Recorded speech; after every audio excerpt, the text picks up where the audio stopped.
Assalomu alaykum. Sizlar bilan doktor Ilhomjon. Bugun biz sizlar bilan pielonefrit kasalligi haqida gaplashib o'tamiz. Pielonefrit kasalligi buyrak kosacha jom tizimining infeksion yallig'lanish kasalligi hisoblanib, kasallikni asosan bakteriyalar, zamburug'lar, viruslar hamda bir hujayrali sodda hayvonlar keltirib chiqarishi mumkin.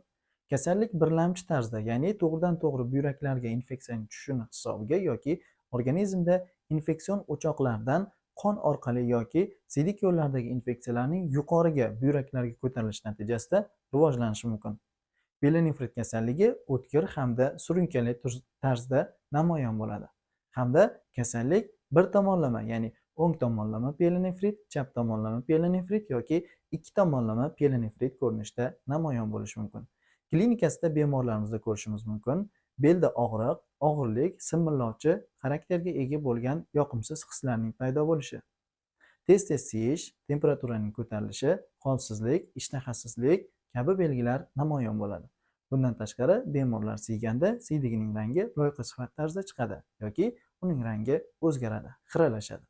Pielonefrit kasalligiga tashxis qo'yish uchun siydik tahlili, qon tahlili hamda buyraklarni ultratovush tekshiruvining o'tkazishning o'zi kifoya hisoblanadi.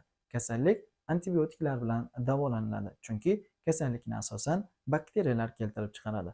Bundan tashqari, ichak antiseptiklari deb ataluvchi dori turlari ham keng miqyosda qo'llaniladi.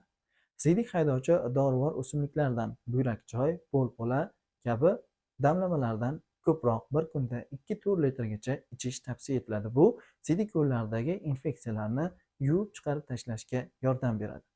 Kasalliklardan so'ng reabilitatsiya chora-tadbirlari tibbiy reabilitatsiyani, psixologik reabilitatsiyani hamda bemorlarni qo'llab-quvvatlashni o'z ichiga oladi. Bundan tashqari, stresslardan ehtiyot bo'lish, sog'lom turmush tarziga rioya qilish hamda jismoniy faol bo'lish tavsiya etiladi.